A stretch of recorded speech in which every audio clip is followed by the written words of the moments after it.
Itsas denboraleek nabigaziorako arazoak dakartzate, baina kostaldean ere eragina izaten dute. Olatuen altueraren eta periodoaren araberakoa izango da eragin hori, baita itsasaldien araberakoa ere, itsasgoraren altueraren araberakoa hain zuzen ere. Olatuen altuera haizearen intentsitateak eragiten du, bai urruneko borraskek eragindakoa, bai kostaldean bertan dabilena. Olatuen periodoa ondoz-ondoko bi olatuen tontorren artean igarotako denbora da, eta olatu bakoitzak daraman energiaren zeharkako neurria da. Itsasgoraren altuera marea astronomikoaren eta marea meteorologikoaren batura da.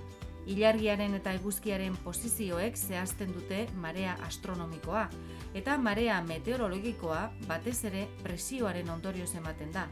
Presio baxuekin itsasoaren altuera handiagoa baita.